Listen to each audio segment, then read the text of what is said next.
Bom sábado, que alegria estarmos aqui na casa de Deus, né? Mais uma vez, mais um sábado, felizes, porque a semana, a gente almeja chegar esse dia. Eu tenho certeza que com você é a mesma coisa. Quando vai terminando o sábado, você já sonha em chegar o sábado de novo. Nós trabalhamos, nós nos alegramos no trabalho, mas pensando sempre no sábado de novo, e nós estarmos juntos, em família. E é um prazer estar aqui com mais uma escola sabatina. E para dar início, vamos cantar o hino 259, Eu Sei em Quem Tenho Crido. Vamos nos colocar de pé, os internautas também, sintam-se à vontade, traga pessoas para assistir. E nós sabemos que vai ser passado, né? Mais tarde, mas vai ser passado. Quero que vocês se sintam bem, sabendo que nós estamos orando por vocês, nos seus lares. E muito em breve também vão receber uma visita nossa aí, tocando violão, né? Os mais velhos vão se sentir bem e receber aqueles louvor gostoso, né? Os jovens cantando. Então vamos cantar o hino 259, Eu Sei Que Tenho Crido.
Vamos nos colocar de joelhos.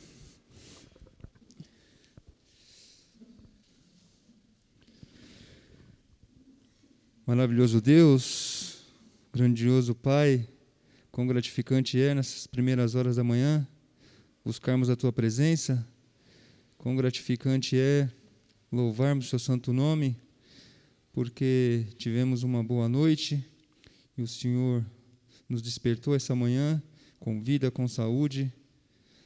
E para nós é um privilégio, Pai, por podermos estarmos aqui prostrados para adoração a Ti, Pai.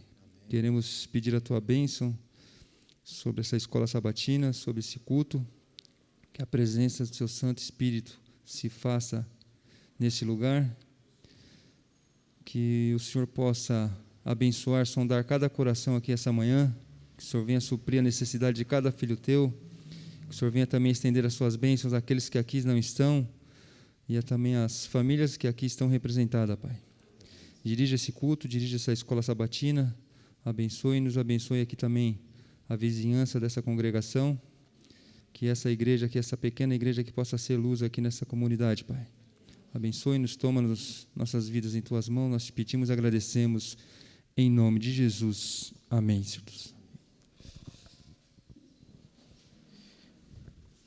Teremos agora uns minutos, né, de informativo Mundial das Missões.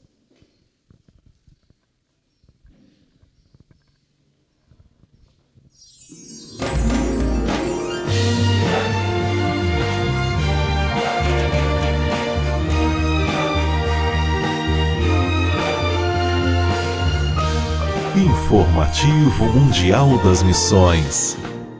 Finalmente livre. Maria não queria renunciar a Cristo, e por isso a sua mãe resolveu contratar um feiticeiro para mudar a sua mente. A mãe dopou a filha e a levou para uma fazenda da família para ficar frente a frente com o feiticeiro. O homem jogou um feitiço nela e disse: "Negue a Jesus ou morra!" Mas a mulher disse: "Eu nunca vou negar a Cristo." Dias depois, feridas surgiram na pele de Maria e ela começou a sangrar por toda parte. 7 meses depois, Maria estava muito fraca e mal conseguia se movimentar. Então sua irmã Rádia resolveu agir. Ela ligou para os amigos adventistas da irmã, dizendo sobre a condição de Maria, e eles ficaram desesperados. Os adventistas começaram a orar em favor de Maria e planejaram uma forma de tirá-la da fazenda. Com a ajuda de Rádia, os adventistas conseguiram trazer Maria para a sede da igreja adventista em Guiné. Já na sede, Maria estava quase morrendo. Ela foi ungida e os adventistas oraram por um milagre. Algumas horas depois, o celular de Maria tocou. Do outro lado era Rádia, que disse: "Irmã, você irá se recuperar." Rádia explicou que o feiticeiro tinha acabado de morrer ao cair do telhado da casa, e por isso o feitiço sumiria. No dia seguinte, as feridas começaram a sumir. Maria percebeu que Deus a tinha protegido mais uma vez. Atualmente, Maria está escondida porque sua família ainda quer matá-la. O motivo? Ela amar a Jesus. A Igreja Adventista enfrenta grandes desafios para espalhar o Evangelho na divisão centro-oeste africana. Mas nós podemos ajudar. Esse é o 13º sábado, a última oportunidade de você colaborar com os projetos missionários deste trimestre.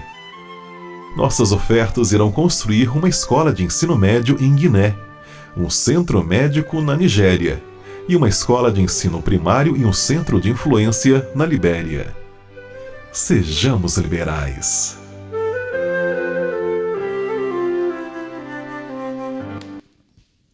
Existem várias maneiras de evangelizar. Eu vou ensinar para vocês como é que vocês podem conseguir guardar um dinheirinho para o 13º sábado. Todo mês você separe R$10. Se você separar R$10, que é o mínimo, eu estou falando um valor mínimo. Quem pode separar mais, separe mais. Mínimo, R$10. Recebeu seu pagamento? Esse R$10 aqui vai ser do 13º sábado. Quando for no 13º sábado, você tem R$30. Parece pouco. 130? Não, de mês em mês, 130? você tem R$ 130. Agora, veja só, você viu como uma coisa que parecia pouco? Estou falando, é por mês. Por mês. Se você separa por mês R$ 10, então são R$ 30. Agora, parece pouco, mas veja só, é uma maneira de você evangelizar sem você sair do seu lar, sem você ir tão longe. Mas essa oferta chega em lugares onde você nunca imaginou estar. Então, faça isso, porque eu tenho certeza que quando você chegar aqui no 13º sábado e disser, olha, deu tanto de oferta do 13º sábado. Por quê? Porque surgiu algo no seu coração de você programar. Tudo que nós fizermos, temos que fazer programado. Uma oferta programada é uma oferta que é mais garantida. Então, faz esse plano, porque Deus gosta de pessoas organizadas. Se organize para dar uma oferta boa e que Deus te abençoe. É meu desejo em nome de Jesus. Vamos à lição? Vamos à lição.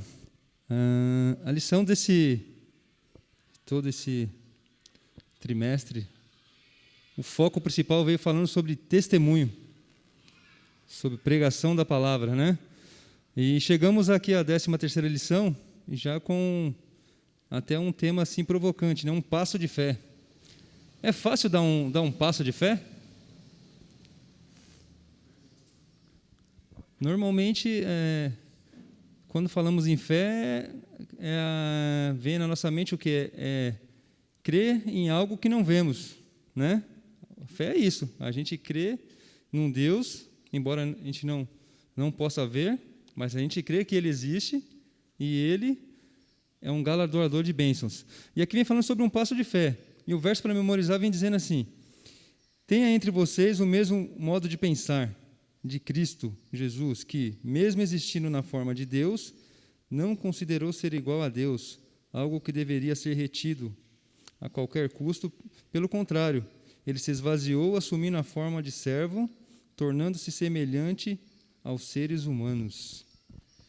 Foi fácil para Jesus? Podemos dizer que ele deu até um passo de fé aqui também. Foi fácil para Jesus ele deixar toda a glória, deixar a presença do Pai, vir para um mundo caído, conviver com pessoas caídas, onde ele convivia num lugar que só tinha o bem, e vinha agora para um mundo onde impera o mal, com o propósito de se sacrificar, correndo o risco, talvez, desse sacrifício até não desse certo. É fácil a pessoa largar uma coisa, uma certeza, e caminhar para algo incerto? O que vocês acham?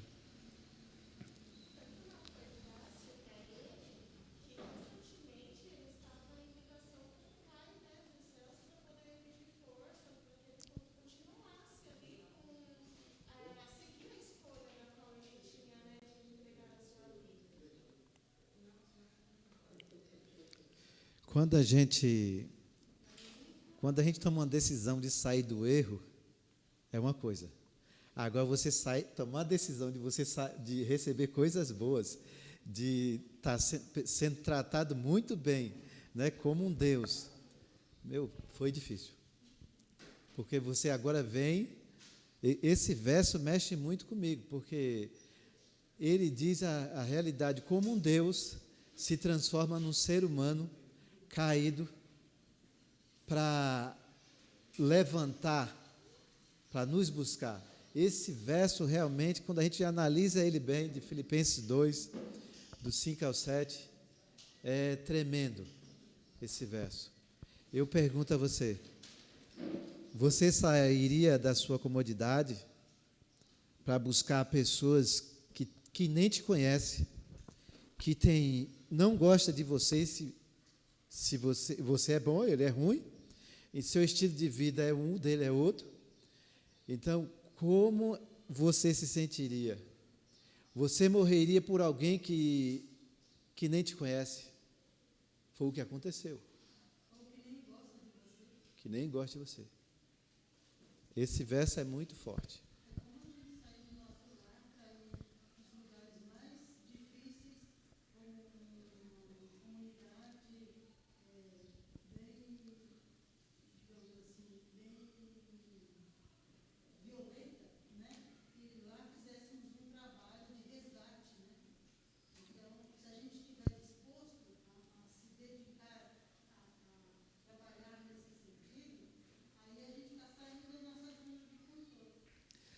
Hoje, às 7 horas, teve o culto do poder lá no Parque Taipas.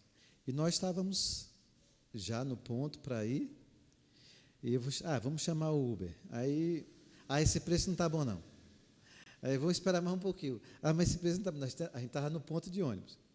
Eu não vou nesse preço, não. Passou um rapaz do outro lado.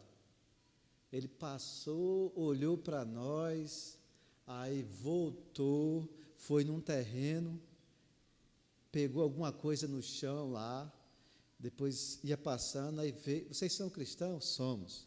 Aí ele veio até nós, aí ele disse, eu li um texto na Bíblia que diz que os perdidos são como a areia do mar. Olha, na minha mão aqui, esses grãos de areia, não dá nem para contar, imagine o tanto de perdido.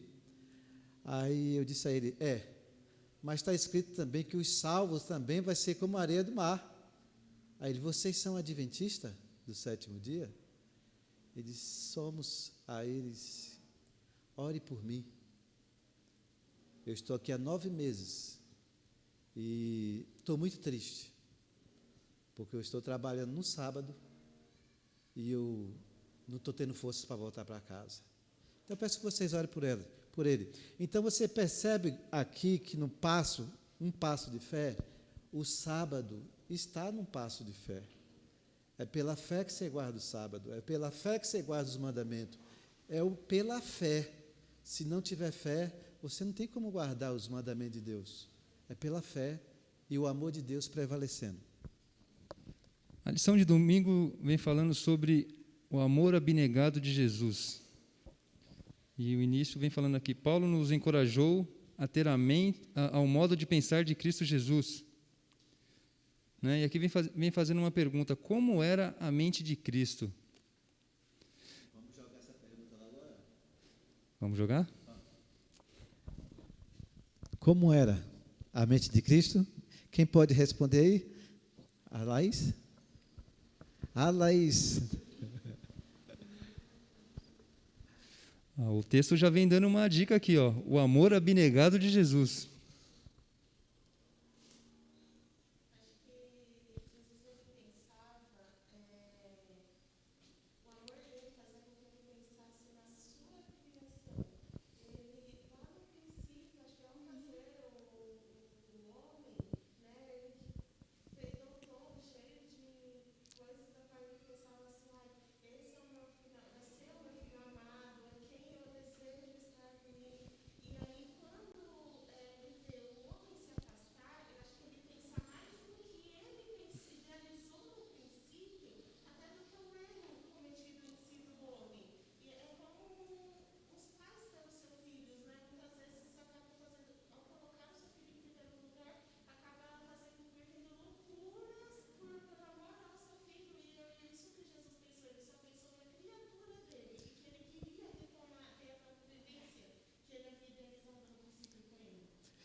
Roseli.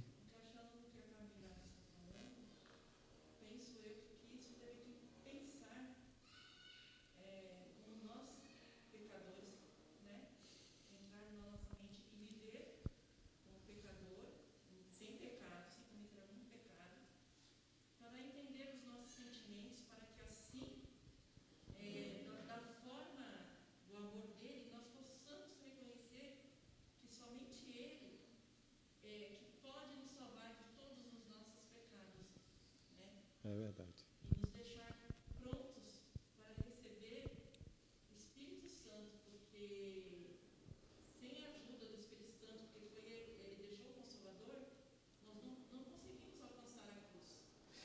Então, a mente de Cristo é uma coisa linda, né? Porque, veja só, ele fez Adão e fez Eva. Perfeito. Satanás vai lá e coloca o pecado diante deles e eles vão lá, peca.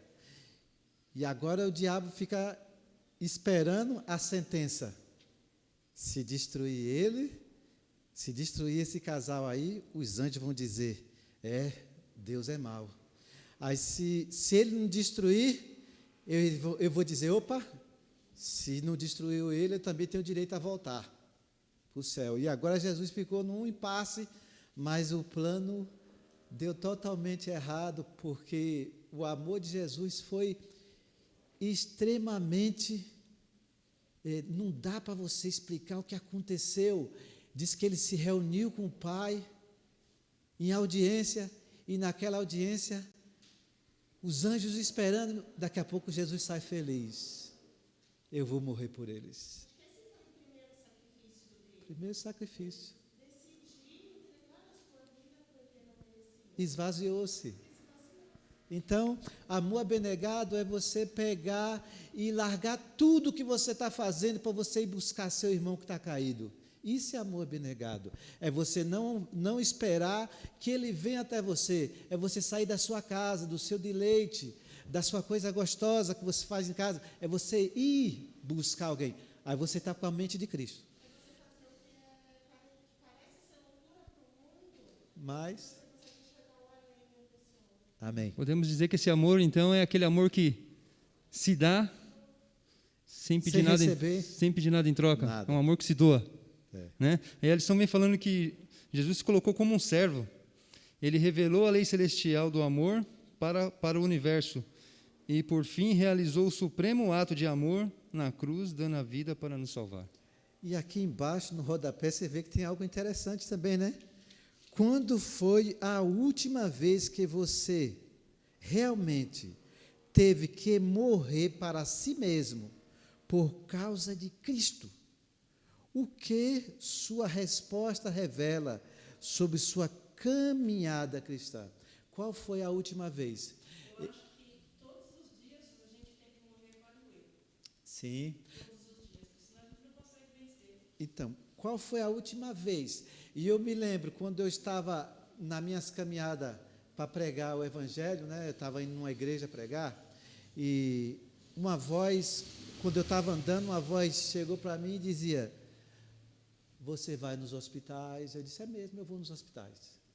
Você visita os velhinhos? Eu disse, sim, eu visito os velhinhos. Uma coisa está faltando, visitar os presídios. Quando eu cheguei em casa, o telefone tocou, Bessivaldo, bom, seus documentos, você faz a sua carteirinha para ir para o presídio. Aí você, quando foi a última vez? Essa foi uma das últimas vezes. E aí vão surgindo outras oportunidades, a gente vai largando as nossas coisas boas que a gente tem que fazer em casa para a gente ir atrás do que não pode ser alcançado aqui. Você tem que ir lá na fonte. Foi o que Jesus fez. Ele foi lá no poço buscar nós.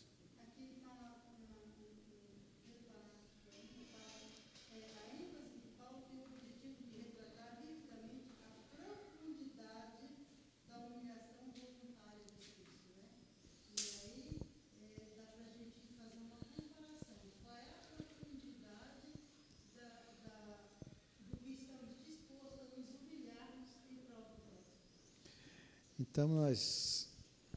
Compromisso? Vamos fazer aqui um apanhado rápido da lição de segunda e terça. Existe aqui até um comparativo aqui interessante. O chamado ao compromisso, né, que fala sobre o chamado aqui. A lição deu um foco aqui em Pedro e João, e de terça vem falando sobre Paulo. Então vamos falar primeiramente sobre o chamado de Pedro e João. Aí em Mateus 4,18 vem falando sobre o chamado deles. Qual foi a evidência principal que eles tiveram quando Jesus chamou eles ali de pescadores? Ele falou, olha, venham, segue-me que eu vou fazer de vocês pescadores de homens. Qual foi a evidência que eles tinham ali naquele momento de deixar tudo para trás e seguir a Jesus?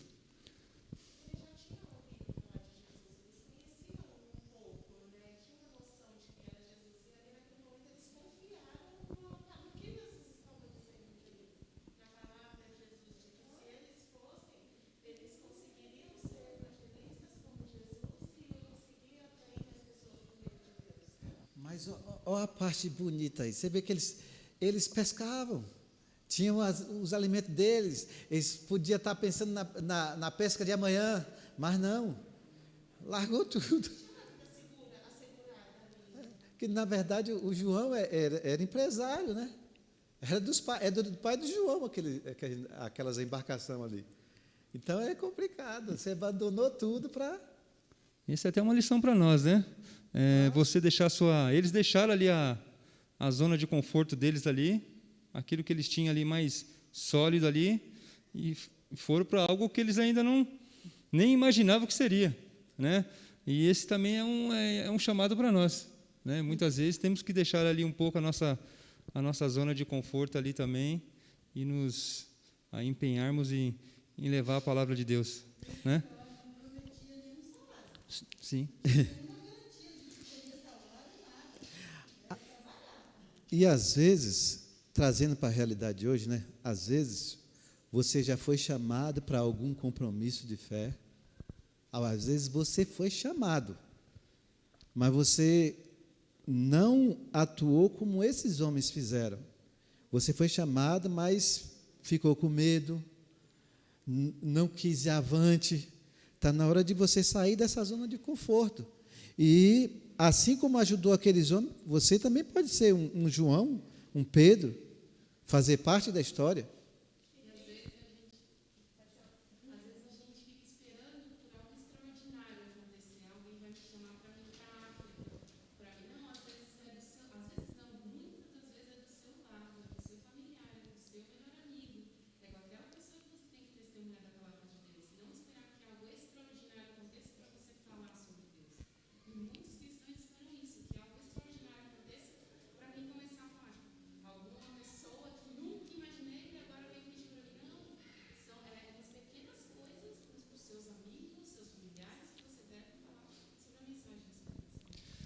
Pedro e João eram pescadores, mas não eram pessoas letradas, não eram pessoas cultas, né?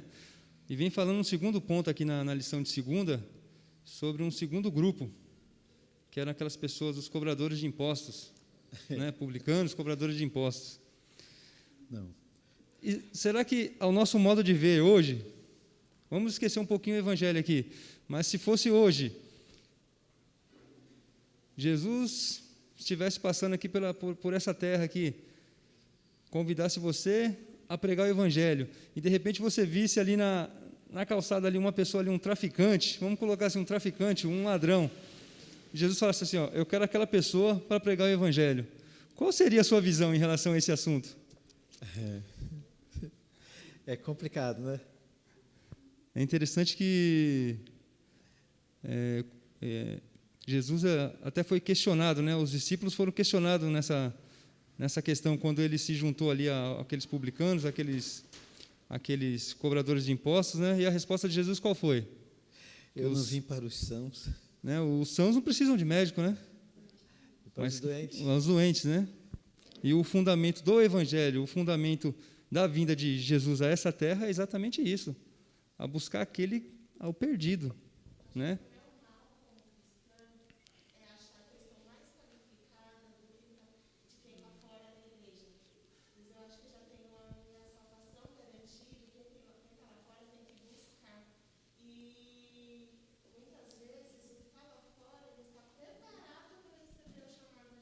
Sim.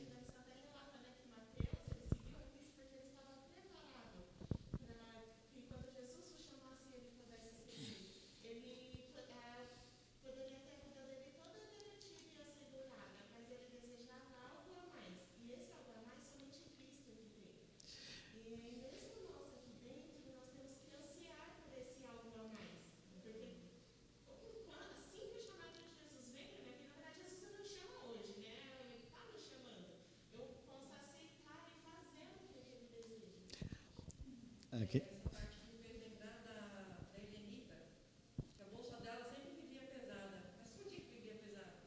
Porque ela sempre tinha um livro para oferecer para alguém. Né? Ela não perdia a oportunidade. Aonde ela ia, ela tinha um livro, e não importava quem fosse, ou que ela conhecesse ou não. Mas ela dava um livro e falava de Jesus para aquela pessoa.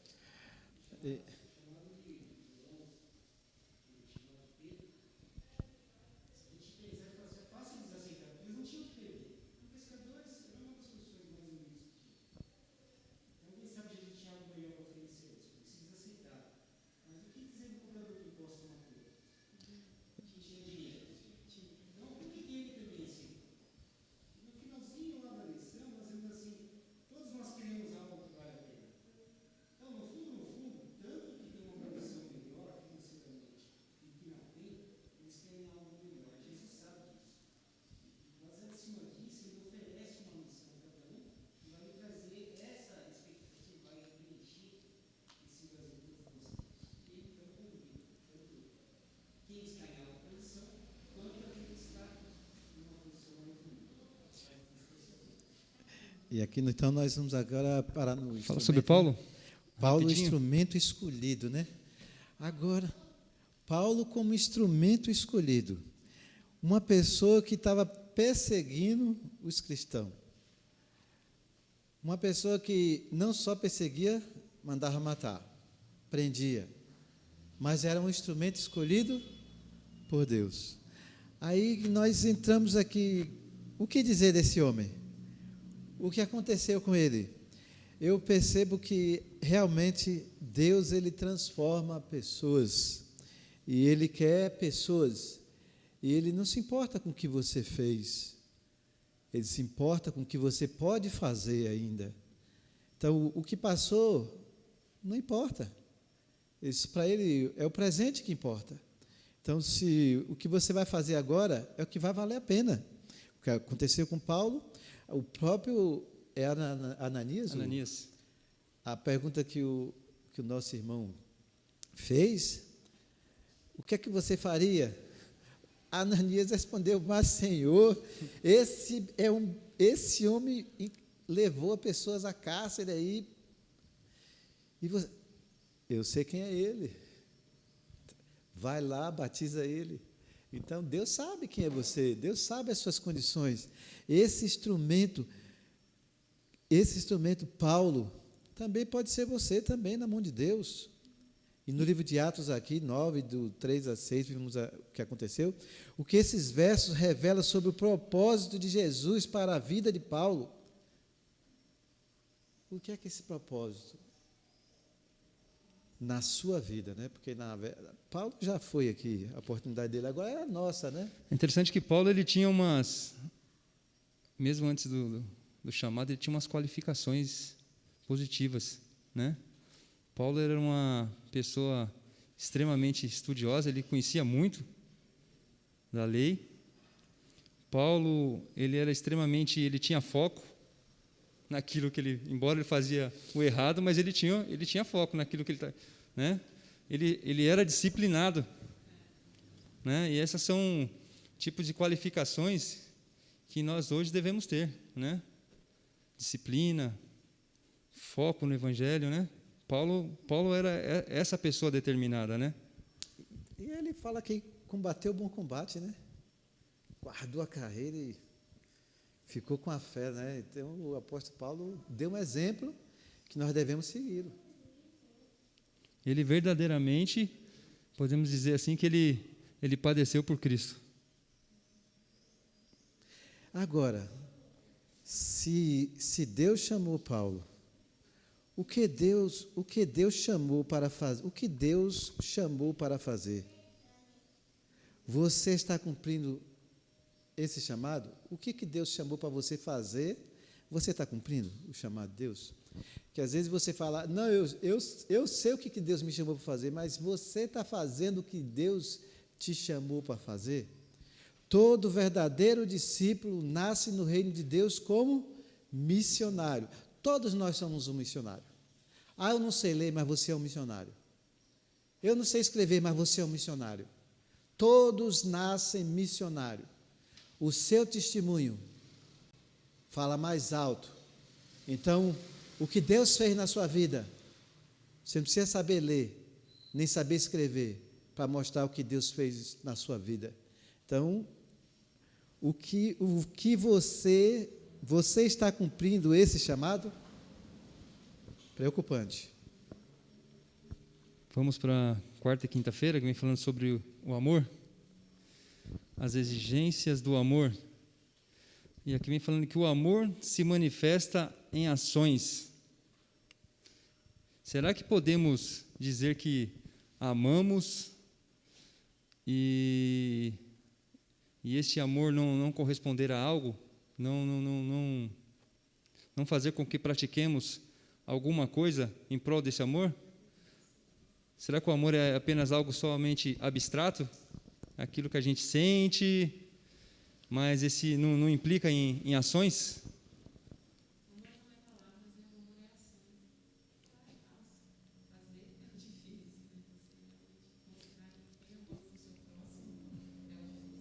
Então, fazer a fé. Falar é fácil e fazer a fé. Então, o amor é um complemento, né? É fé e obra. Aqui vem Amor. falando que o amor ele implica em ações, né? E a maior ação demonstrada através do amor foi o sacrifício de Jesus na cruz do Calvário. Né? Ele demonstrou o amor por mim e por você, ao dar a vida ali na cruz do Calvário.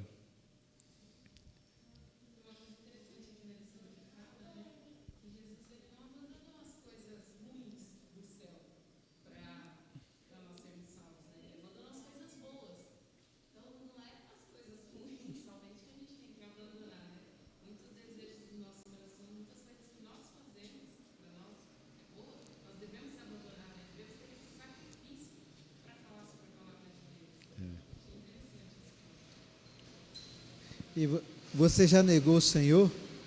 O que pode aprender com a negação de Pedro? Jesus chamou Pedro para fortalecer a fé dele. Disse: você me ama, cuida das minhas ovelhas. Minhas ovelhas dá trabalho. Gente, cuidar de ovelha dá trabalho. Não pensa não, dá trabalho, precisa de carinho, precisa de estar limpando ela. Então, elas não se cuidam sozinha. Ela precisa de alguém do lado dela. Então, cuida das minhas ovelhas. E as ovelhas de hoje dá trabalhão, dá muito trabalho. Quem sabe o que é tomar conta de uma igreja, sabe que dá trabalho. Porque a gente só vê uma parte, mas a gente não vê as outras partes. Visita o irmão e você vai ver o problema que ele está passando no seu lar, a dificuldade que ele está passando no seu lar.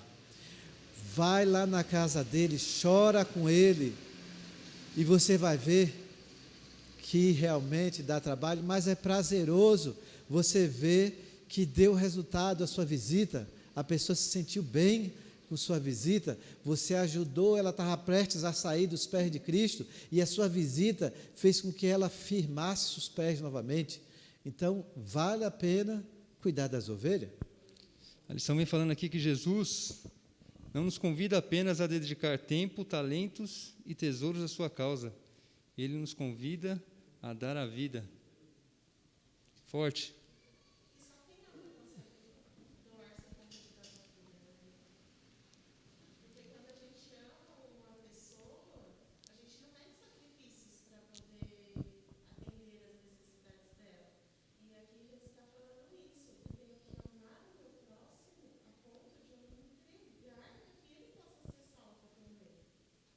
E essa foi a vida de Pedro, né? Aqui fala que Pedro, após aquela conversa com Jesus ali, quando ele perguntou a Pedro: Pedro, tu me amas? Por 3 vezes ali, né? E Pedro confirmou ali o seu verdadeiro amor por Cristo.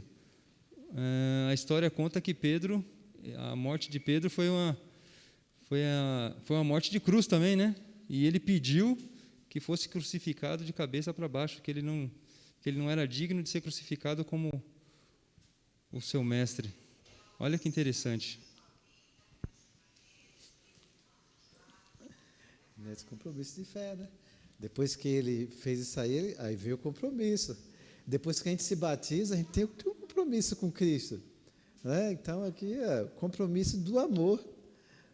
No fim da conversa entre Pedro e Jesus, 2 homens caminhavam, e enquanto as ondas batiam na areia, Jesus falou a Pedro sobre o custoso discipulado. Ele desejava que Pedro soubesse o que enfrentaria. Engraçado, né? Tem coisas que Jesus não contou, mas para Pedro Jesus contou. Aí ele chegou, e Pedro disse: e esse aí, o que é que te importa? O que é que vai acontecer com ele? O que é que te importa? Querendo saber, João estava atrás ouvindo a conversa, e ele disse: e com esse aí, o que é que vai acontecer? Não, o que é que se importa que vai acontecer com ele? Se eu ficar até ele eu voltar, o que é que te importa? Cuide da sua vida, faz o que eu estou falando. Então, às vezes a gente fica preocupado com o irmão, tem que se preocupar com nós, o chamado que Deus nos deu. Nós temos que fazer a parte que Deus nos chamou. Deus nos convida a fazer isso. E aqui no último ponto aqui da lição de quinta-feira, o último parágrafo vem dizendo assim: na eternidade, nada do que fazemos parecerá um sacrifício. O investimento de tempo e esforço será recompensado. Que alegria, né? Só em saber de você chegar lá, ver aquelas ovelhas que você deu um estudo, fez uma visita, falou uma palavra de amor. E às vezes eu encontro com irmãos aí, e ele chegou para mim e disse: irmão Bessivaldo, o irmão veio falar da vida dele aqui, que ele está passando por isso, passando por aquilo. Aí ele disse: senta aqui que eu vou te contar o que aconteceu com o irmão Bessivaldo. Senta aqui. Aí ele começa a contar o que aconteceu comigo. Aí ele disse: olha, então não passei por nada não. Então, às vezes uma palavra que o outro contou de você para alguém, fez com que aquela pessoa firmasse os pés dela nos pés de Cristo. Então nós temos que ficar compromissado com esse pensamento bonito, né? É bom saber que Jesus vai vir buscar o povo dele e saber que você fez sua parte. Vai ser compensador. Isso aqui tudo é passageiro. A dor só dói por enquanto, daqui a pouco ela passa. Então, Jesus disse: o choro pode durar a noite inteira, mas a alegria vem pela manhã. Quem é o sol da manhã? Jesus. Jesus é a alegria. Então, o que importa é isso aí, a fé, o amor. Estamos encerrando essa lição aqui, essa 13ª lição. Na lição de sexta-feira aqui, o adicional vem dizendo assim: em cada igreja existem talentos que, mediante o correto enfoque, serão desenvolvidos a ponto de se tornarem grande auxílio ao mundo. Cada um de nós temos talentos. Nossos talentos são diversificados. Muitos não conseguem falar em público, muitos não conseguem cantar, mas algum talento temos. O que devemos fazer é pegar esse talento, colocar nas mãos de Deus e pedir para que Ele nos capacite e aumente esse nosso talento a ponto de usarmos para pregar o Evangelho, de salvar pessoas para o reino de Cristo. O que agora se necessita para a edificação de nossas igrejas é do aprazível trabalho de obreiros sábios para discernir e desenvolver talentos na igreja. Nós precisamos renovar isso, né? Desenvolver talentos. Precisa disso aí. Pessoas para desenvolver talentos. É muito bom isso aí. Talentos que possam ser preparados para o uso do mestre. Ellen White falando.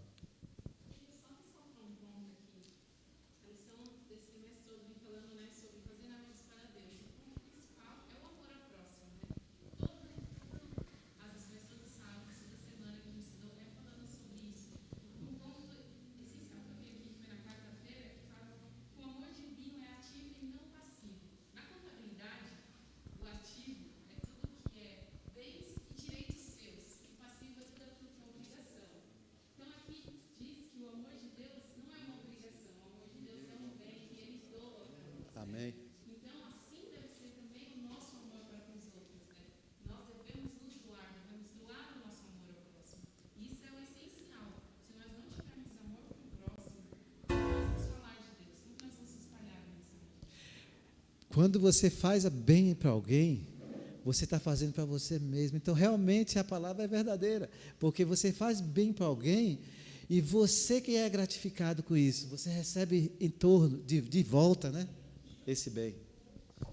O amor é o fundamento de tudo, né? Porque Deus, a própria palavra de Deus diz, Deus é amor, a essência de Deus é o amor, né? Vamos encerrar esse estudo, vamos nos colocar em pé, vamos cantar o hino O Amor de Jesus.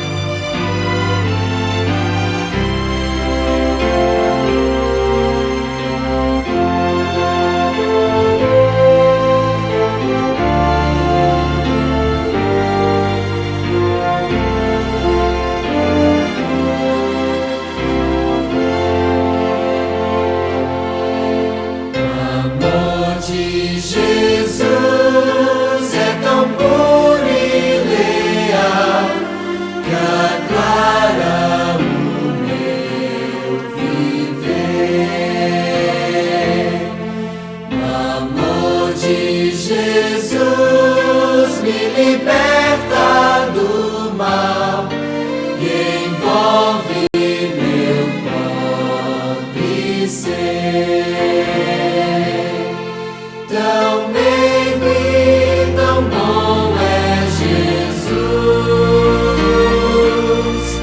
Ele guia-me com sua mão. O amor de Jesus é qual fonte de luz, tirou-me da escuridão.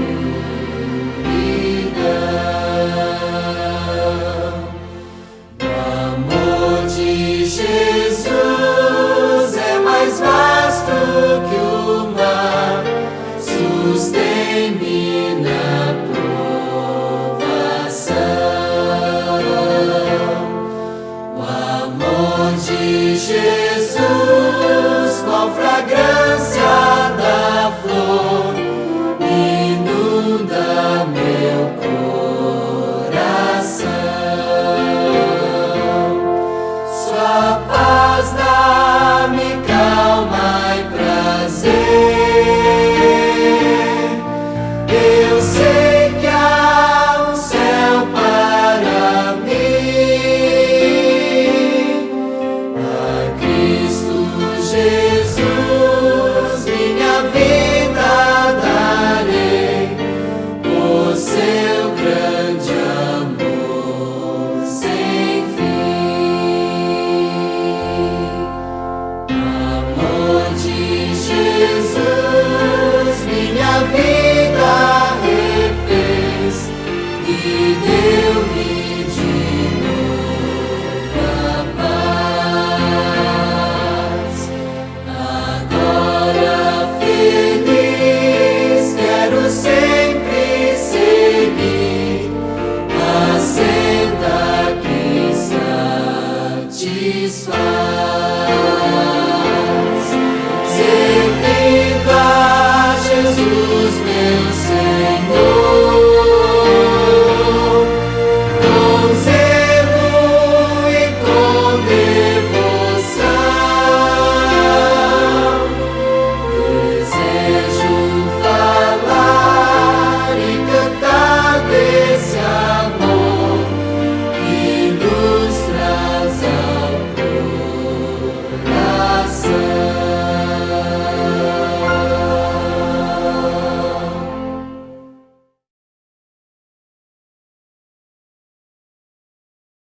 Obrigado, porque tu enviou seu único filho para morrer por nós. Esvaziou-se de coisas boas para morrer por pecadores como nós. Mas arrependidos, Senhor, nós nos entregamos em tuas mãos. Amém. Estamos felizes porque o amor de Jesus nos constringe e nos trouxe para os seus braços de amor. Amém. Nos ajude, Senhor, a buscar pessoas para o teu reino. Faça, Senhor, o que a tua palavra diz, que todo verdadeiro discípulo nasce no reino de Deus como missionário. Amém, Jesus. Nos faça missionários, Senhor. Amém. Transforme nossa vida. Que essa escola sabatina seja uma escola de ensino para a eternidade, Senhor. Salvar pessoas é o nosso desejo. Pedimos também pelos que estão doentes da tua igreja, em especial os que estão internados. Amém. Traz eles para casa, Senhor. Mostra os seus poderes, sua misericórdia sobre cada um. Amém. Nós te pedimos também, continue conosco, seja com o pregador, que ele fale cheio do Espírito Santo. Amém. É o nosso desejo e pedido em nome de Jesus. Amém. Amém.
Vamos começar louvando ao nosso Deus com o hino Sou de Jesus.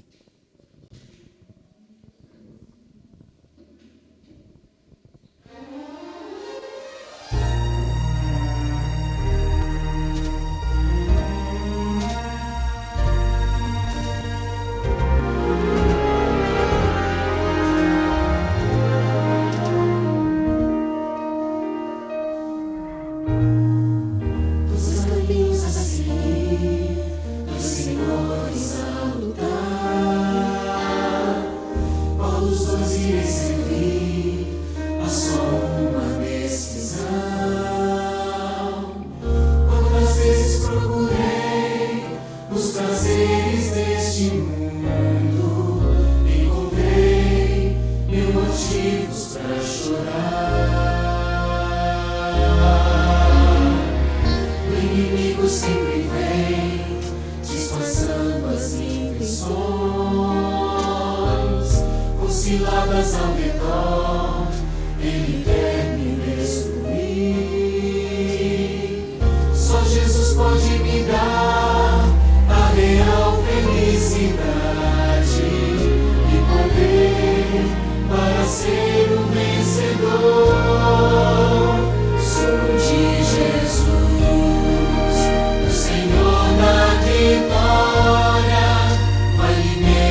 Cristo honra, glória e louvor. Os meus pés guiam no bem, o sol em mim nascer, minha vida há de ser.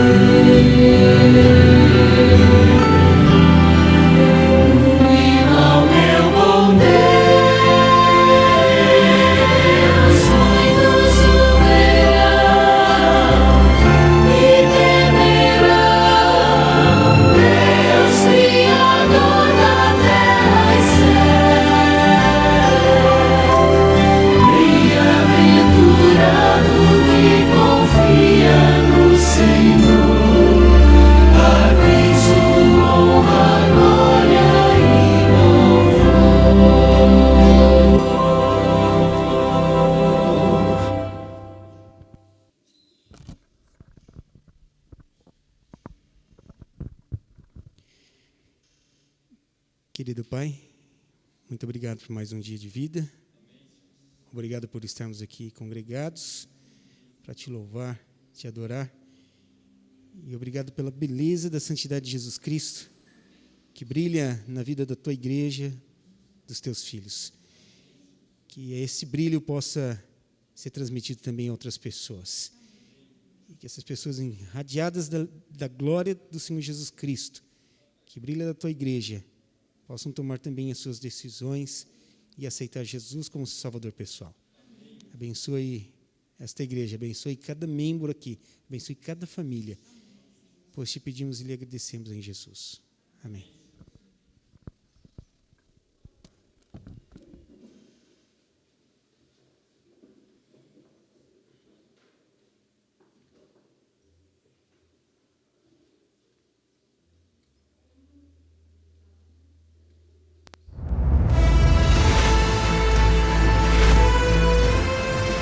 Provai e vede. História de hoje, grau 6, 12 minutos.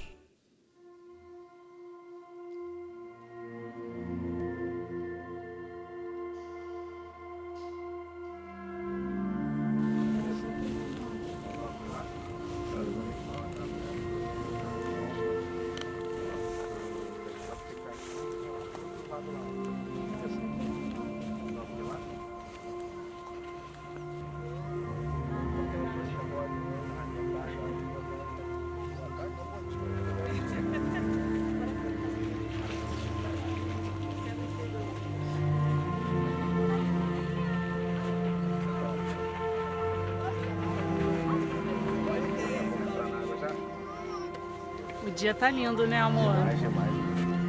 Steph, Douglas, dá uma olhada lá, ver como é que tá essa água lá, pra gente poder dar um mergulho. Vai lá rapidinho.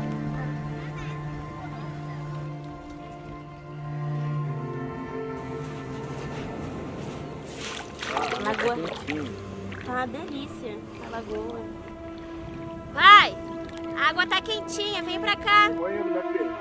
Tá bom. Ei, meu filho, bora, filho, dá um mergulho, filho. Bora, tira essa camisa, Steph. Vou dar um mergulho com o Douglas. Bora, filho.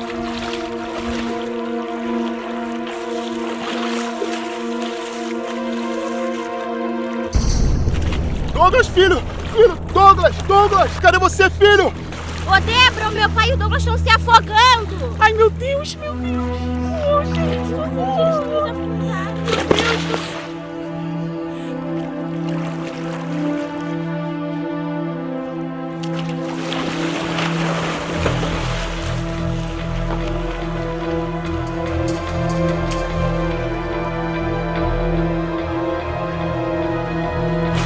Ei, passou? Nada. Vamos descer de novo, vamos de novo. Vamos.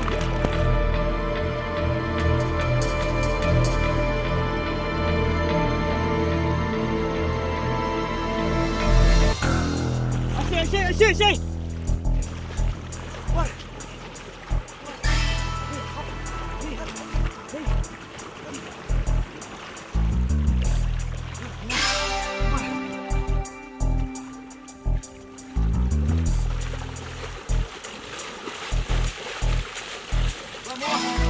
Vamos lá. Parado. Chega. Nada. Vai. Igual seis. Maravilha. 3, vai. Passa. 6, 7. Atento. Pronto, socorro. 13, 14. Lagoa do Iri, grau 6 de afogamento. Após ficar 12 minutos submerso. Brevidade no local. Pode ficar. Vamos! Submerso. Bora. Vamos.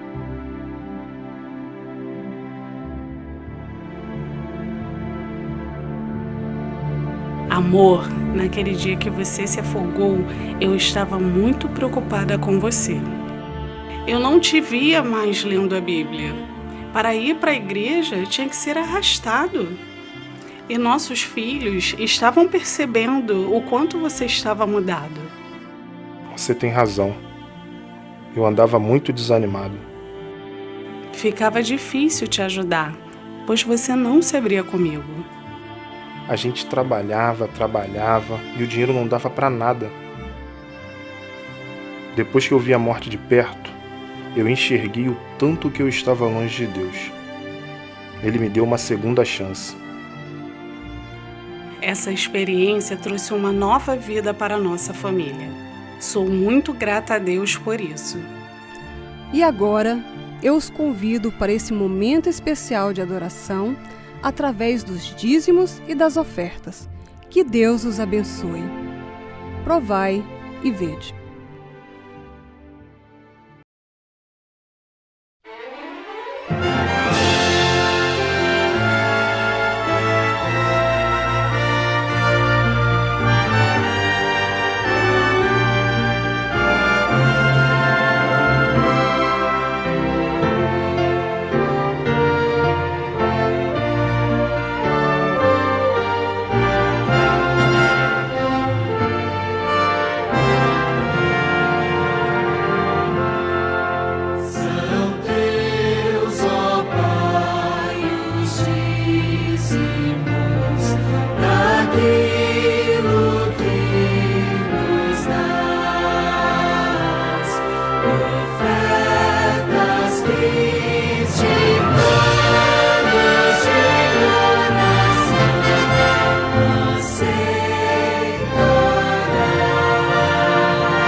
Feliz sábado.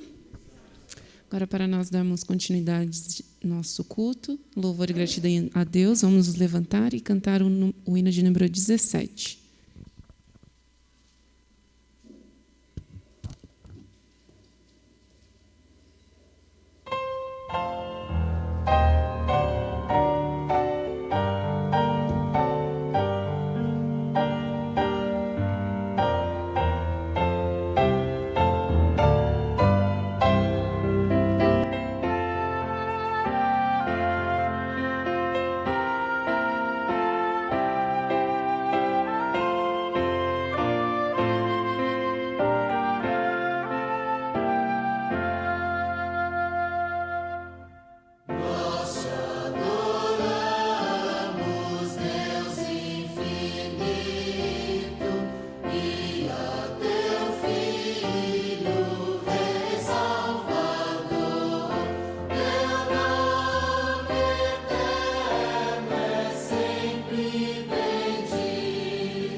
Ajoelhar para falarmos com Deus.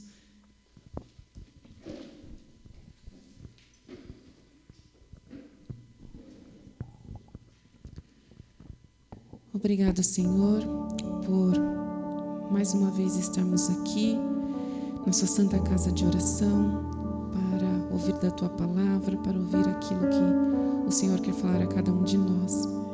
Em especial, Senhor Deus, eu venho lhe pedir hoje que o Senhor esteja com aquelas pessoas que estão nos leitos de hospitais, para aquelas pessoas que estão presas também, Senhor Deus, para aquelas pessoas que estão passando por uma depressão, por uma ansiedade, por um luto, que o Senhor possa confortá-las, Senhor Deus, que elas nunca se sintam sozinhas, que elas possam encontrar o conforto em Ti, Senhor Deus. Também eu venho lhe pedir por cada membro que está aqui presente, por cada representante de família, que de uma maneira especial suas ricas bênçãos possam cair na vida de cada um de nós, Senhor Deus. Que o Senhor também esteja presente, que o seu Santo Espírito se faça presente neste lugar, Senhor Deus, para que aquilo que nós fomos ouvir, para que nós possamos aplicar na nossa vida, Senhor Deus, que nós não possamos sair daqui vazios, mas cheios de Ti, Senhor Deus. Também fique também com o Daniel, que irá explanar a Tua palavra, que tudo aquilo que ele for falar não venha dele, mas venha de Ti, Senhor Deus. Fique conosco, nos abençoe, é o que eu lhe peço e lhe agradeço, em nome do seu santo e amado Filho Jesus. Amém, Senhor.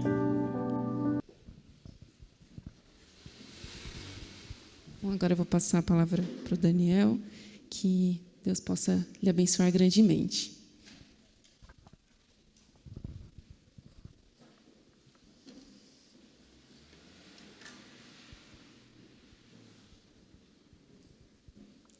Feliz sábado para você, muita paz, muita saúde, que Deus abençoe você e sua família. É um prazer ter vocês, estar aqui com vocês para compartilhar a palavra do Senhor. E vamos orar para que logo essa pandemia, né, acabe, eles achem uma solução para esse problema. E a imagem? Dá para colocar? Se puder transmitir, acha uma aí, qualquer uma que esteja escrito lá, fake news, só para ter uma ideia. E espero que logo, né, as autoridades de saúde consigam achar solução logo, uma vacina, e possamos aí futuramente, com mais segurança, poder nos congregar todos juntos. Uma recomendação, os irmãos que não estão podendo vir devido à idade e são mais propícios a essa enfermidade, estão ficando dentro de casa, né, isolados, um momentinho ou outro, né, sem aglomeração, vá até a casa dele, do portão mesmo, faça uma visita, pergunte como está, né, faça uma oração junto, isso é importante também. Tá?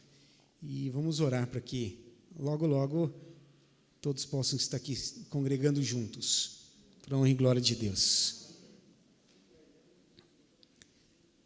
Nós vamos transmitir assim que possível, né? Vocês me avisam? Bom, eu trouxe uma mensagem para vocês aqui, e eu quero fazer uma pergunta. Não precisa responder, tá? Nem precisa se manifestar. Mas eu quero fazer uma pergunta para você essa manhã. Quantos aqui já contaram uma mentira? Né? Quantos aqui já mentiram alguma vez? Né? Não precisa se manifestar, mas mentiras é o tema da mensagem dessa manhã. E quantas pessoas fazem uso da mentira, né, para ganhar vantagens, né, para conseguir conquistar alguma coisa ou para se safar de alguma situação, usam da mentira. Quantos para conseguir vender alguma coisa a um bom preço acabam mentindo a respeito daquele produto, né?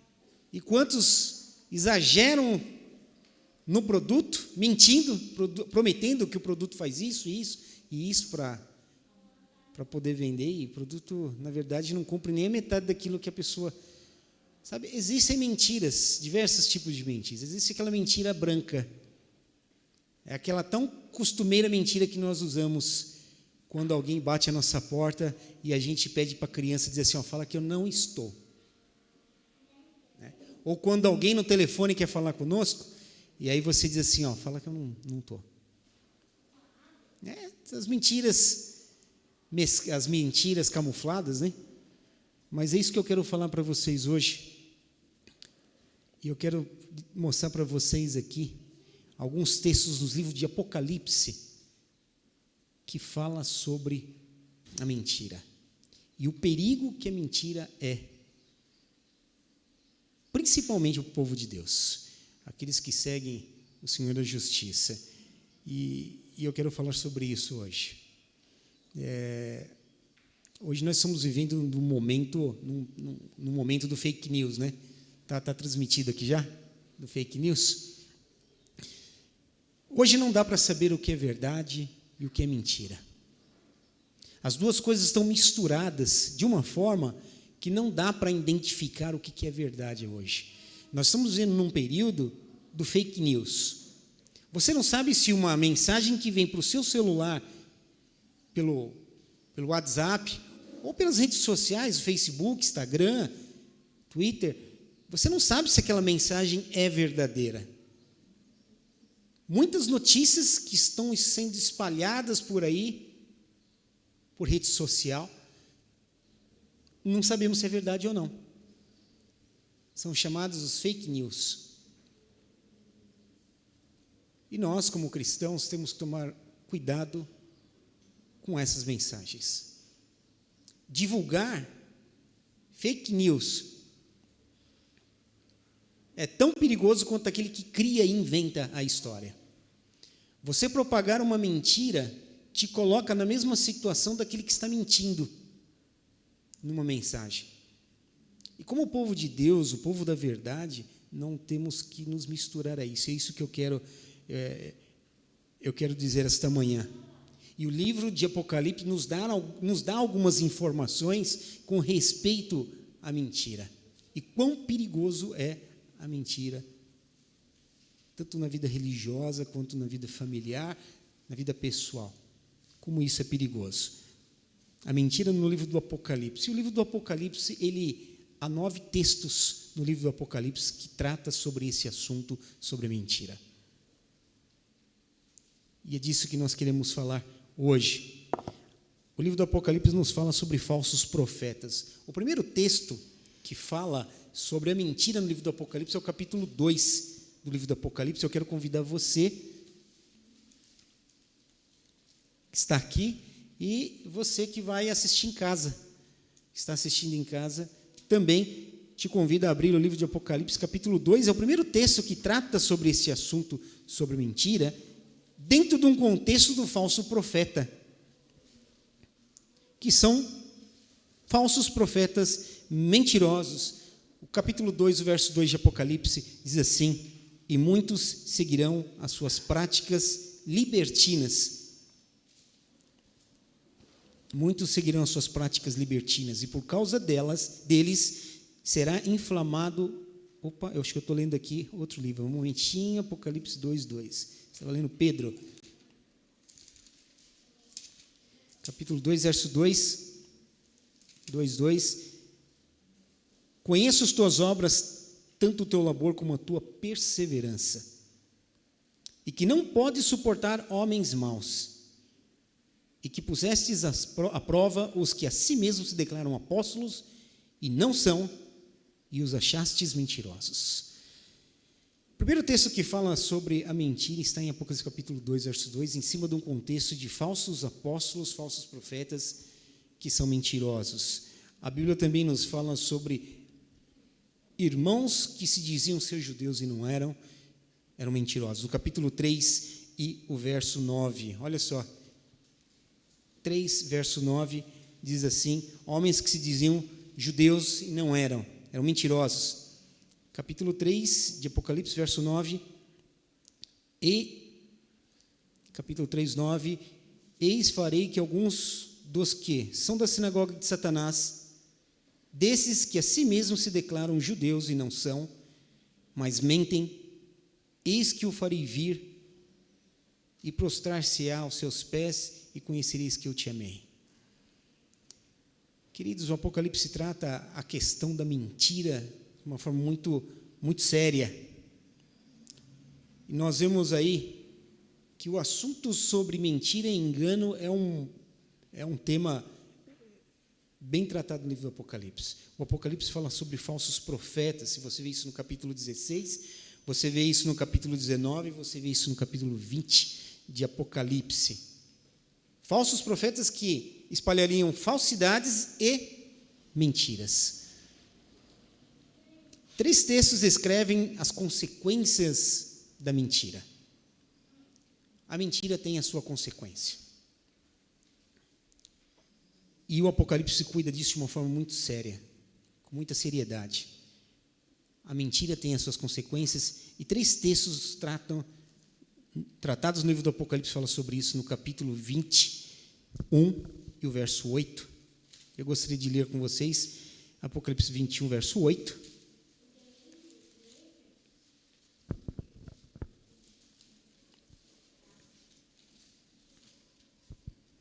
Apocalipse capítulo 21, verso 8. Quanto, porém, aos covardes, aos incrédulos, aos abomináveis, aos assassinos, aos impuros, aos feiticeiros, aos idólatras e a todos os mentirosos, a partes que lhes cabe será no lago de fogo que arde com enxofre, a saber, a segunda morte. O outro texto se encontra no verso 27 do mesmo capítulo. 21, 27, e diz o seguinte: nela nunca jamais penetrará coisa alguma contaminada, falando da cidade santa, falando da cidade de Deus, nem os que praticam abominação e mentira, mas somente os escritos no livro da vida do Cordeiro.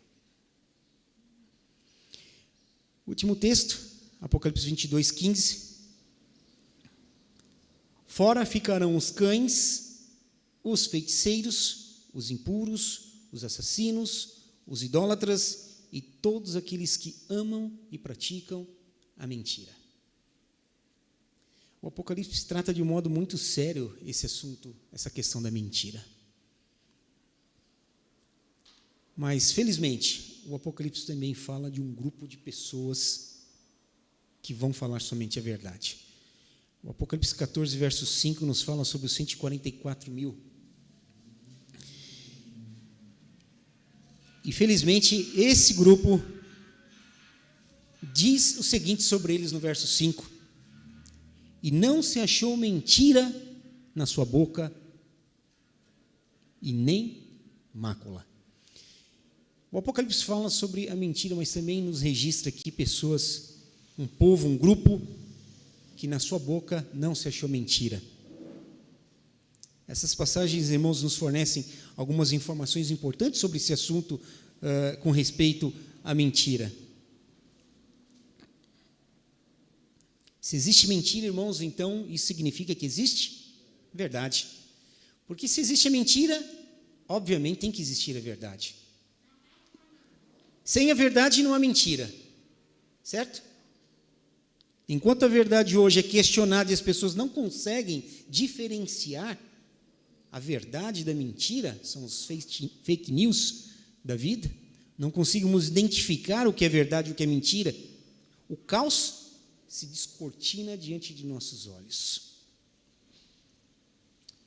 Em termos conceituais, a mentira e o engano estão intimamente ligados um ao outro.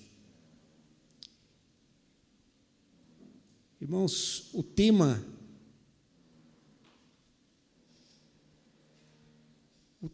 engano e mentira no livro do Apocalipse são temas importantes. No entanto, que você pode ver no capítulo 3 de Apocalipse, Jezebel, Jezebel alegando ser profetisa e acaba seduzindo o povo de Deus à idolatria. No capítulo 12, nós vemos Satanás enganando o mundo inteiro com as suas mentiras. Nós vemos a besta do capítulo 13 de Apocalipse, que emergiu da terra, operando sinais e maravilhas para enganar todas as pessoas, levando eles assim a aceitarem o sinal e a marca da besta e a adorar a primeira besta. E ele faz isso como um falso profeta, faz uso de milagres, sinais milagrosos que vão enganar aqueles que vão aceitar a marca da besta e vão adorar a sua imagem. Você percebe então que logo a mentira e o engano são temas importantes tratados no livro do Apocalipse. Babilônia engana todas as nações com suas feitiçarias. Em contrapartida, o livro de Apocalipse também trata sobre a verdade, a fidelidade, e fala-nos que Deus é um Deus fiel e verdadeiro. O Apocalipse fala de Deus Pai como Deus da verdade. O Apocalipse também trata Jesus como Deus da verdade. São verdadeiros tanto o Pai quanto o Filho. Portanto, tanto o caminho de Deus quanto a sua palavra, o seu juízo, a sua justiça, também são verdadeiros. E o Apocalipse também trata desse assunto. Mentira, irmãos, é mentira. E verdade é verdade. Não tem meio termo. Mentira é mentira e verdade é verdade. A verdade é absolutamente verdadeira, coerente e consistente. Ela não pode ser misturada com a mentira. Quando a verdade é misturada com a mentira, ela deixa de ser a verdade. Verdade é verdade e mentira é mentira. Verdade e mentira são opostos. A verdade corresponde ao caráter de Deus e a mentira representa o caráter de Satanás. O Evangelho de João, capítulo 8, verso 44, Jesus disse: quem é o pai da mentira? A verdade corresponde ao caráter de Deus e a mentira reflete o caráter de Satanás, que é o pai da mentira. João, capítulo 8, verso 44. A verdade corresponde a Deus. Assim, a verdade deve ser personificada em todos aqueles que se dizem ser seguidores de Jesus Cristo. Precisamos falar a verdade. Precisamos viver na verdade. Meias verdades e meias mentiras brancas não podem ter lugar entre os cristãos. Ignorar a verdade significa prostrar-se diante da mentira.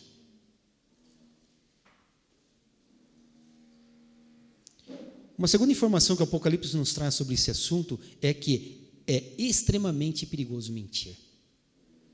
É extremamente perigoso mentir. O Apocalipse declara bem francamente sobre isso, sobre a mentira. Ela aborda os mentirosos e aqueles que amam e praticam a mentira. Uma vez que o reino de Deus é verdade, os mentirosos, os enganadores, aqueles que se conscientemente permitem ser enganados, esses não terão parte no reino de Deus. E o Apocalipse trata isso de uma forma muito séria. Não só os que praticam, mas os que amam, os que deixam ser levados pela mentira, conscientemente. Os que permitem ser enganados, não vão ter lugar no reino de Deus. Mentira é tão grave que exclui a pessoa do reino de Deus. Por isso é tão grave. Da Jerusalém. E conduz, por sua consequência, a morte eterna que enfrentarão.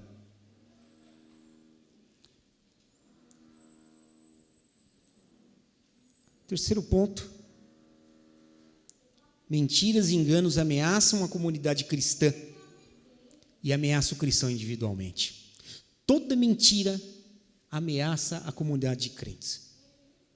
Quando há mentira na comunidade de crentes, há um perigo.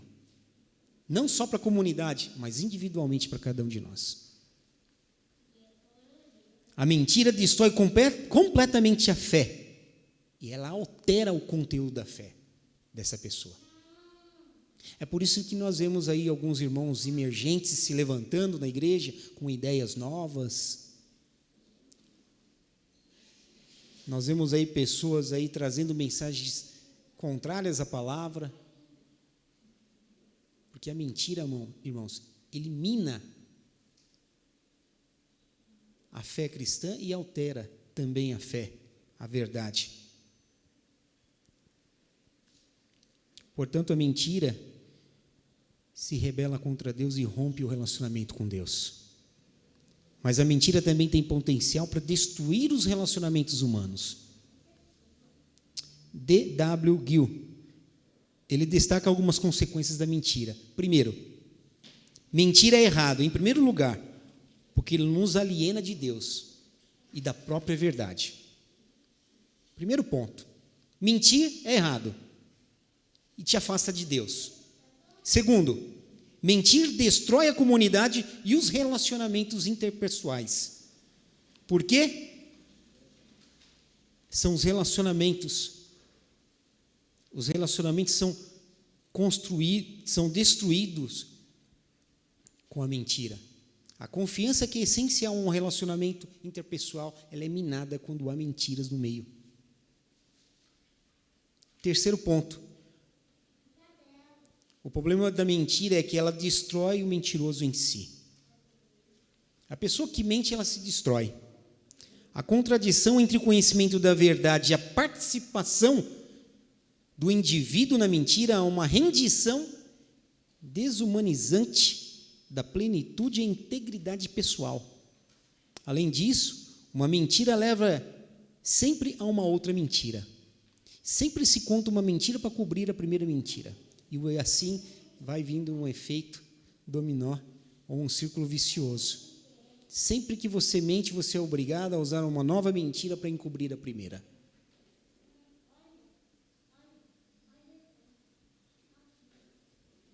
A teia da falsidade, irmãos, elas geram uma espécie de teia de cativeiro,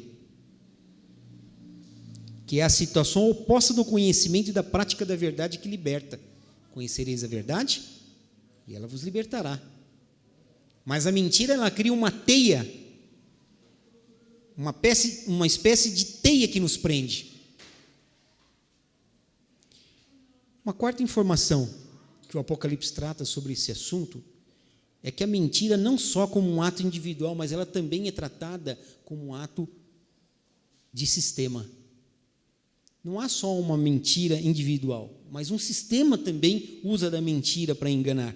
Existem mentiras individuais e há também falsidades e mentiras coletivas.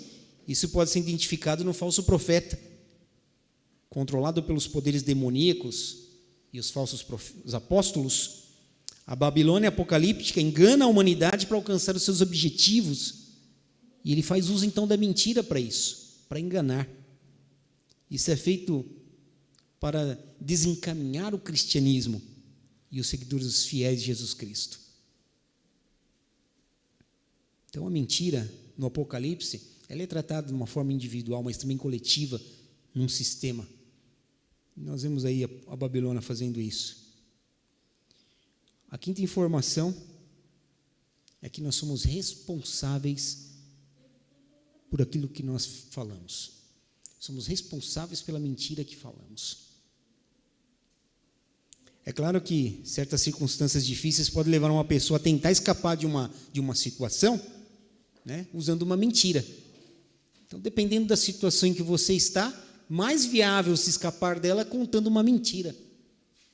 Por exemplo, quando parece que uma boa alternativa e a honestidade pode ser considerada um risco para a sua vida, então eu uso a mentira. Se eu falar a verdade, se eu ser honesto, eu vou me prejudicar? Achamos então que a melhor alternativa para escapar disso é mentir. Mas não podemos esquecer de que somos responsáveis pelas mentiras que falamos. Seja ela em que situação ela é dita. Nós somos responsáveis pela nossa maneira de lidar com tais situações. Conta-se a história de Karl Zuckermeier. Ele era um escritor, dramaturgo alemão, e o pai dele era judeu, que havia se convertido ao cristianismo, e ele estava fugindo da Alemanha por conta dos seus escritos, e ele estava tendo alguns problemas no regime nazista. Quando ele tentou fugir para a Suíça, bem ali entre a Suíça, ele foi interrogado por um nazista na fronteira, e em vez de ele mentir, por que ele estava fugindo? Ele falou a verdade. Ele disse o seguinte: estou saindo da Alemanha porque estou com uns problemas lá, e estou saindo da Alemanha porque eu não aceito o nacionalsocialismo, estou saindo da Alemanha porque não concordo com o nazismo. E o soldado, então, da fronteira ficou abismado com a sinceridade de Zuckermeier. Ficou tão abismado com a sinceridade e a verdade dele que o ajudou a atravessar a fronteira e levou em segurança até o seu destino na Suíça. Tamanho admirado ele ficou com a sua verdade e com a sua sinceridade.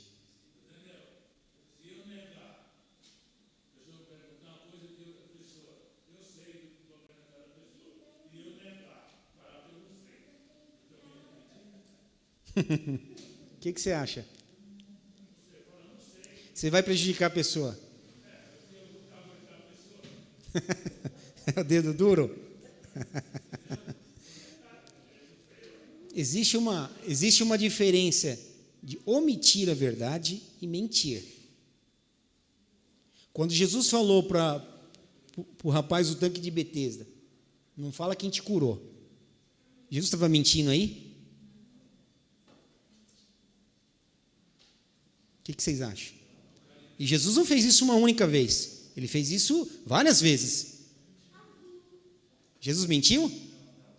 Ele omitiu. Ele não mentiu. Então, é uma diferença de omitir e é uma diferença de mentir. Aí existe uma diferença. Então, precisa saber o contexto da história. Tem que saber o contexto da história.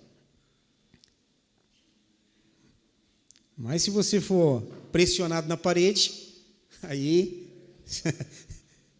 você tem que pensar. Olha o que diz aqui. Zuckermeier, ele teve que dizer que ele estava fugindo porque ele estava com problemas lá na Alemanha. E que ele não concordava com o nacional socialista dos nazistas. Ele falou a verdade. Irmãos, nós não devemos renunciar à mentira apenas esperando que as coisas vão dar certo. Eu vou renunciar à mentira porque vai dar certo se eu falar a verdade, porque muitas vezes não pode dar. No caso do personagem que estou dizendo aqui que aconteceu com Zuckermeier, pode não acontecer com você se você falar a verdade. Então, eu não devo renunciar à mentira esperando que vai dar tudo certo. Bom, vou falar a verdade porque Deus vai me livrar. Alguma coisa vai acontecer de bom para mim. Não podemos pensar assim. Porque nem sempre. Você pode ver isso na vida dos apóstolos. Você pode ver isso na pessoa do maior exemplo verdadeiro que é Jesus Cristo. Que mesmo sendo a verdade, foi levado ao crucifixo. Eu preciso negar a mentira porque mentira é errado. Não porque vai dar certo se eu falar a verdade. Não, eu tenho que encarar a mentira como algo errado. E é errado mentir. Eu tenho que tratar desse assunto dessa forma. Mentir é errado. Pronto, acabou. Sexta informação. Nós somos responsáveis não só quando mentimos, mas também quando aceitamos a mentira. Aí é que está. O Apocalipse 22, o verso 15, ele diz o quê? Os que amam e praticam a mentira. Somos responsáveis não só quando mentimos, mas também quando aceitamos a mentira. Quando você aceita a mentira, você está se colocando na mesma situação daquele que está mentindo.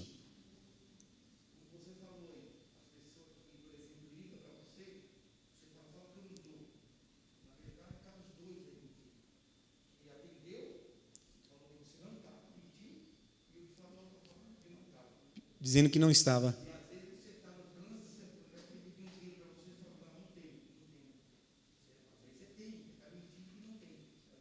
É. A Márcia...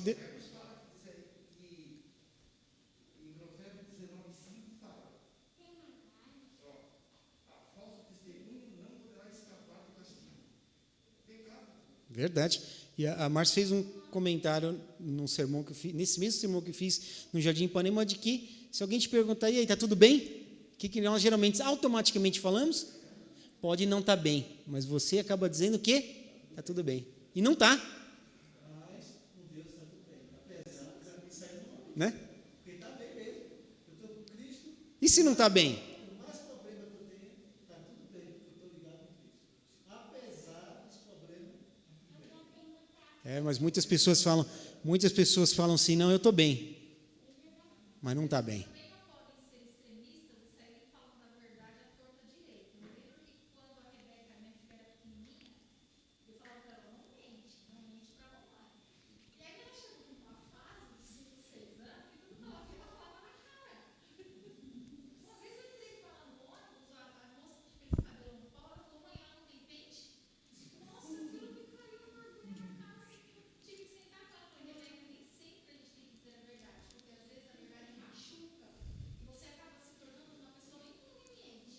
Olha o que diz.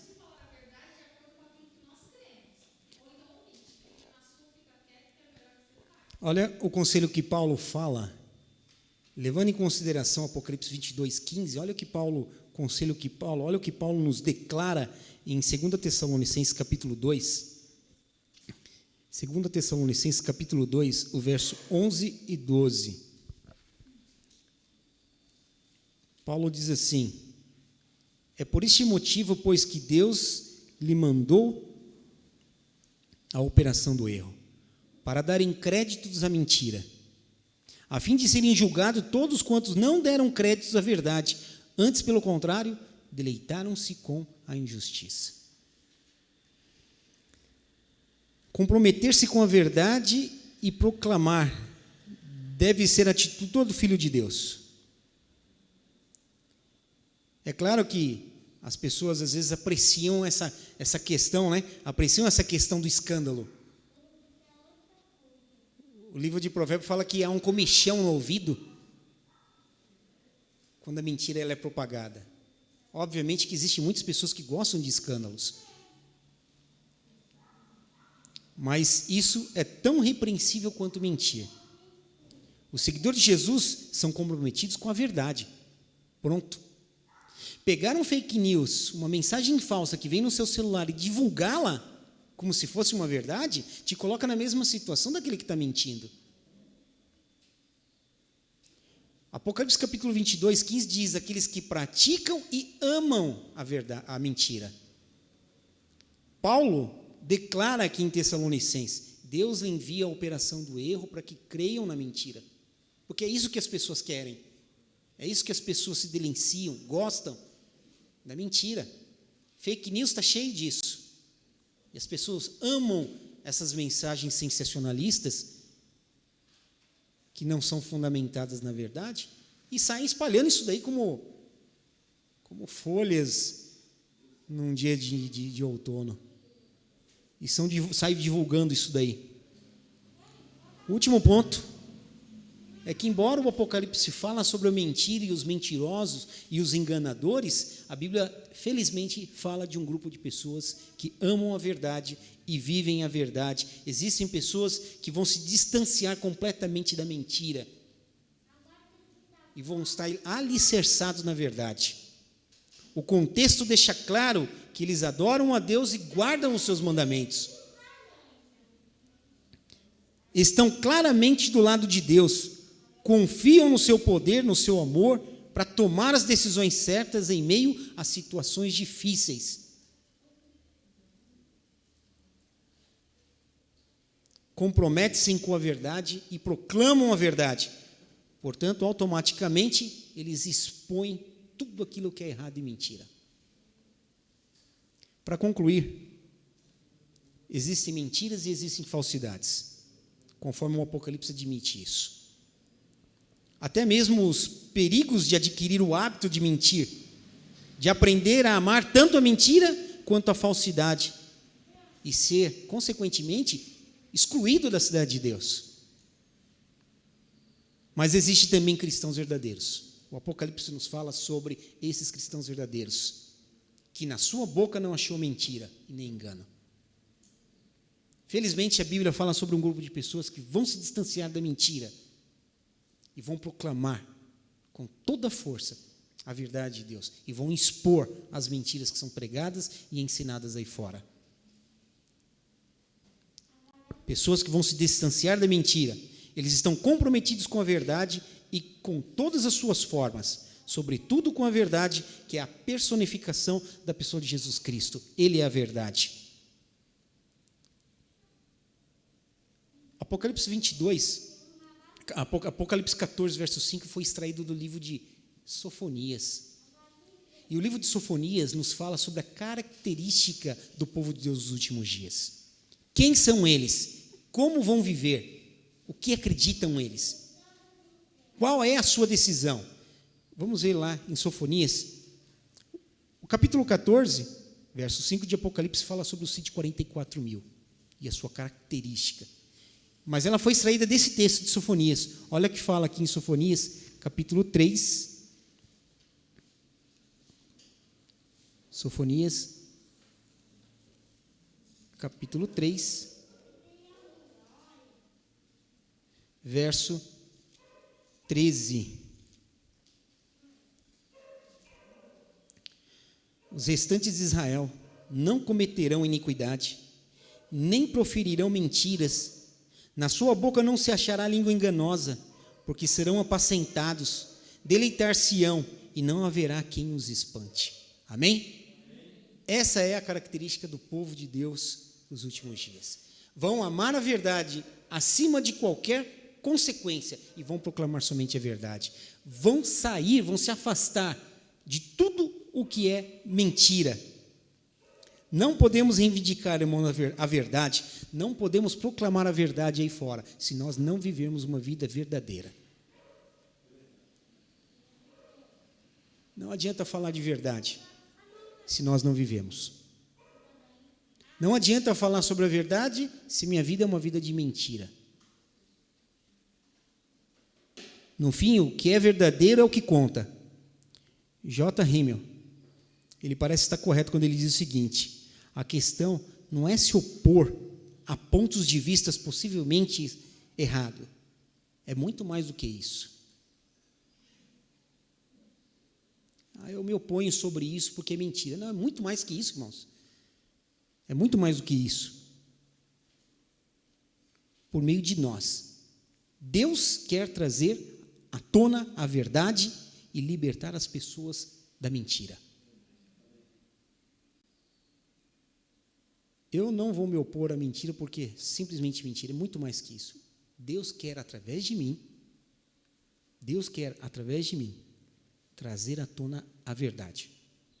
E quer libertar as pessoas que estão vivendo em mentiras. A gente sabe, e a Bíblia nos diz que Satanás é o pai da mentira. Todo aquele que pratica ou ama a mentira, Jesus disse, tem como seu pai a Satanás, que ele é o pai da mentira. Que Deus nos livre, irmãos, desse hábito pernicioso e que vai tirar muita gente do reino dos céus. Muitas vezes pensamos sobre o homicídio, o viciado, o adúltero, o traficante, e esquecemos que são pequenas atitudes como essa, de mentiras, que vão tirar muitas pessoas do céu. Que possamos amar a verdade, que é a personificação de Jesus Cristo. O povo de Deus é o povo que está comprometido com a verdade, e puramente a verdade e mais nada. Que Deus nos abençoe. Nesse momento nós vamos nos levantar para cantar um hino, que vai ser projetado. Quero convidar você a cantar conosco, aqui na igreja e aí em casa, está assistindo.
Vamos orar? Senhor nosso Deus e Pai, conduza-nos no caminho da verdade. E se temos nos desviado por um momento ou outro, fazendo uso da mentira para ganhar vantagens, que o Senhor nos perdoe. Queremos, ó Deus, estar entre o grupo classificado como aqueles que na sua boca não achou mentira e nem na boca engano. Somente o sangue de Jesus Cristo pode nos dar, Senhor Deus, esta autoridade para expor a mentira e glorificar, exaltar a verdade. A tua palavra diz que conhecereis a verdade e ela nos libertará. Que o Senhor liberte a tua igreja, Senhor. Liberta cada membro da tua igreja, para que a nossa vida seja uma vida transparente, que a nossa vida seja uma vida de verdade e sinceridade. Deixamos, ó Deus, o engano e as mentiras para aqueles que não querem nada a ver com o Senhor, mas nós queremos nos comprometer neste momento com o Senhor Jesus Cristo e com a tua verdade. Usa-nos como instrumentos teus, Pai. Abençoa esta igreja, abençoe os membros da igreja que se sentem desanimados, tristes, abalados. Por favor, Pai, fortaleça na fé a tua igreja, teu povo. Dá-nos um sábado feliz. Abençoe as famílias que estão neste momento assistindo. Que seus lares também sejam abençoados. E que possamos ter a vitória em Cristo Jesus em nossa vida, hoje e sempre, em nome de Jesus. Amém. Amém.